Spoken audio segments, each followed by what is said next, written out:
Rodríguez, Silvero y Asociados, consultores interdisciplinarios, presenta el bloque de análisis de actualidad. Doctor Silvero, ¿cómo le va? Muy buenas tardes. Es un placer siempre estar contigo en comunicación. Buenas tardes, Norma Arpellado. Saludos a la audiencia también. Vamos a abordar el tema hoy bastante polémico de la semana. Índices de pobreza de Paraguay. ¿Se ha reducido de alguna manera? ¿Cuál es la forma de dimensionar si las personas están en la pobreza o en la pobreza extrema? ¿Realmente bajó la pobreza en nuestro país o realmente no alcanzan los índices de desarrollo o los índices de crecimiento que tuvimos a ese segmento de la población que es bastante significativa? Cómo no, con mucho gusto. Para entender bien el debate que ha surgido en los últimos días acerca de si nuestro crecimiento económico llega hasta los más pobres o no, para entender bien ese debate hay que distinguir la pobreza total, por un lado, de la pobreza extrema, por otro lado. Perdón, Norma, yo estoy escuchando una música en el teléfono. No sé si es de la radio o es del teléfono. ¿Hola? No, doctor. La verdad que acá no tenemos música de fondo. Bueno, ahora desapareció la música. Así que me alegro mucho. A ver. Bueno, lo que quería decir es que tenemos que distinguir entre pobreza total y pobreza extrema. ¿Sí? La pobreza extrema es la que se da entre la gente que no tiene suficiente ni siquiera para comer. Es decir, no tienen ingresos, no tienen trabajos, viven de limosnas o de trabajos improvisados en la calle, en los semáforos, o literalmente se pasan pidiendo dinero a la gente. No tiene ingresos, quiere decir que está desempleado, ¿verdad? Y si uno no tiene dinero, ¿y cómo va a comer? Si todo se compra con dinero. Disculpame, doctor, es decir de que no es lo mismo elegir y qué comer, o sea, abrir la heladera y decir, no me gusta esto, voy a elegir el otro. Sin embargo, el extremo pobre se puede decir de que es el que, ¿será que voy a comer mañana? ¿Se hace esa pregunta? El problema existencial de ellos es qué como hoy y qué como mañana.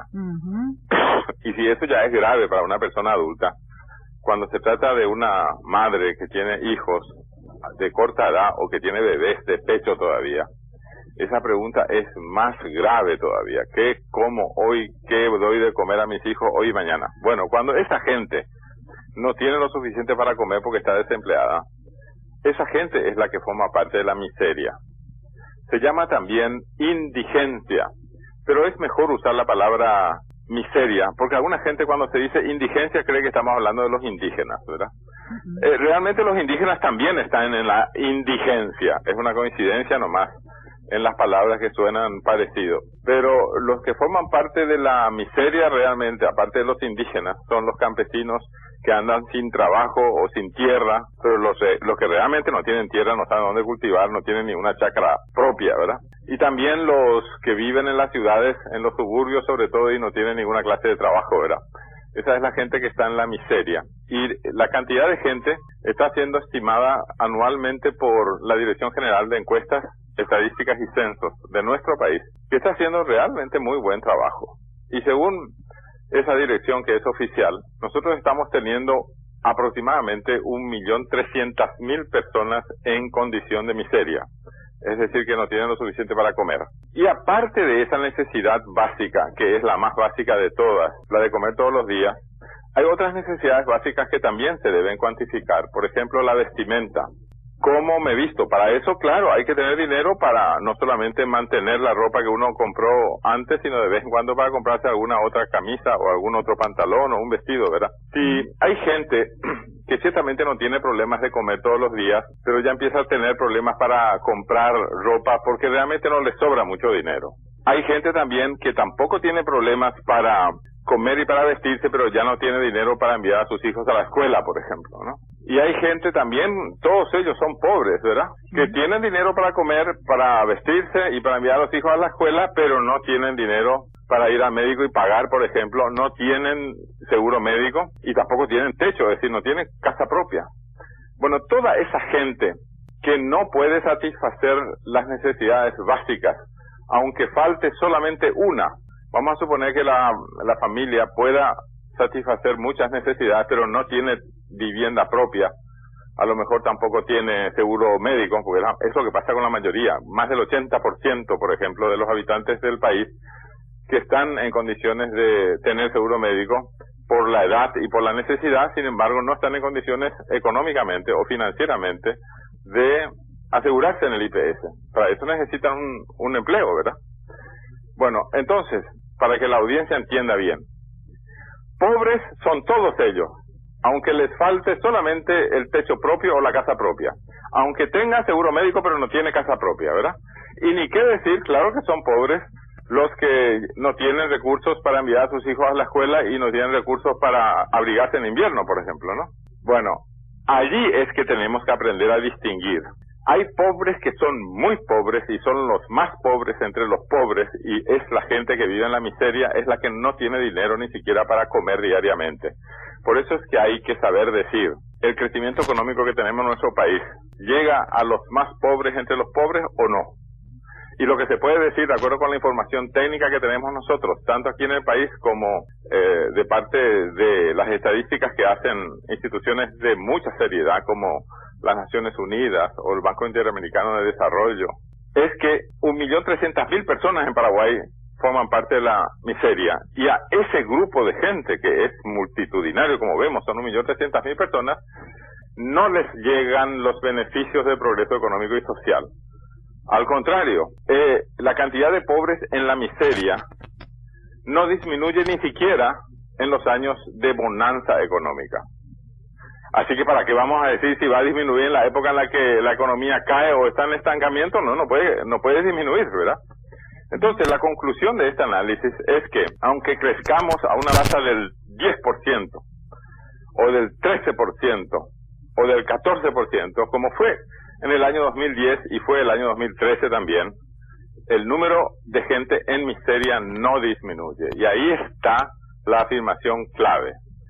Sin embargo, esa parte superior de la clase baja, esa gente que puede alimentarse, que puede vestirse, que puede enviar a sus hijos a la escuela, a lo mejor no tiene solamente seguro médico, a lo mejor no tiene casa propia, pero sigue siendo pobre, ¿verdad? Esa gente que puede hacer algo o que aprendió a hacer algo, esa gente se beneficia del progreso económico que estamos teniendo, aunque el crecimiento sea desigual, aunque el crecimiento sea excluyente, a ellos sí les llega los beneficios del progreso económico, y por eso es que hay discusión, porque ese estudio de un brasileño que se publicó en uno de los diarios decía en forma demasiado de forma demasiado exagerada, sin diferenciar mucho, decía que el crecimiento económico en Paraguay llegaba a todos los pobres.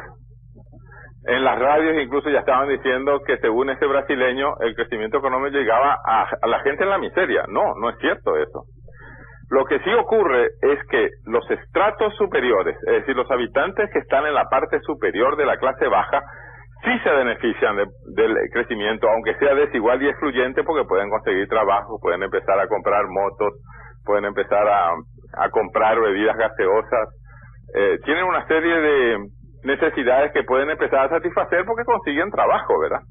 Pero una cosa es decir que el crecimiento económico llega a la extrema pobreza, que decir el crecimiento económico afecta favorablemente solo a los que están ya mejorcitos entre los pobres. Y esa distinción es la que nos está haciendo en este debate que estamos leyendo y estamos escuchando respectivamente en los periódicos y en las radios.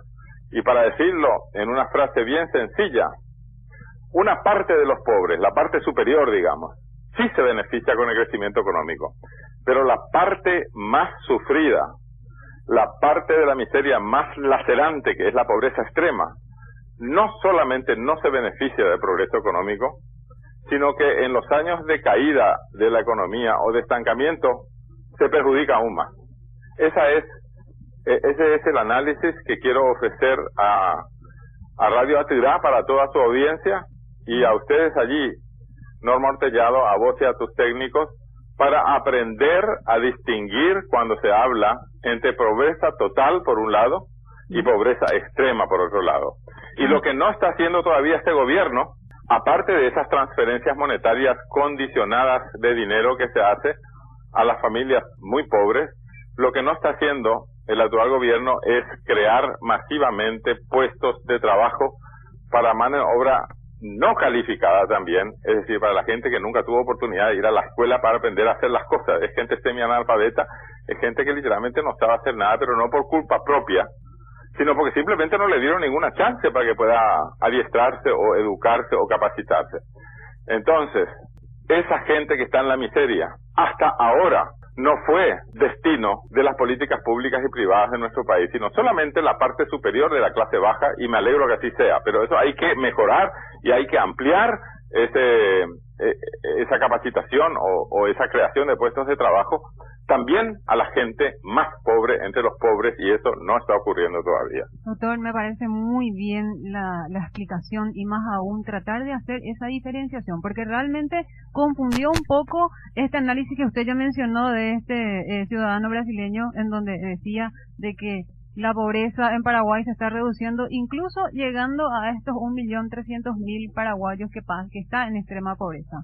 Y bueno, definitivamente también tiene muchísimo por hacer este nuevo gobierno, desafíos que tiene que llegar a las personas más vulnerables de nuestro país, es decir, la posibilidad de implementar políticas públicas que solucionen ya, porque la gente y cuera y pama hoy, doctor, y aparte de que la situación está tan lacerante como usted ya mencionó, que no hay proyectos que puedan estar diseñándose. Ya ponte maraña ni remangaja ñambaapo tiene que ser el eslogan urgente a trabajar tanto lo público y lo privado. Efectivamente, Norma Ortellado. Ha sido un gusto estar con ustedes. Igualmente, doctor, ha sido un placer siempre conversar contigo, y por sobre todo tener su opinión es muy válido para la producción y también para todos los oyentes. Muchas gracias. Igualmente, hasta luego. Así estábamos con el doctor Ricardo Rodríguez Silvero analizando tema de la pobreza en nuestro país, en Paraguay.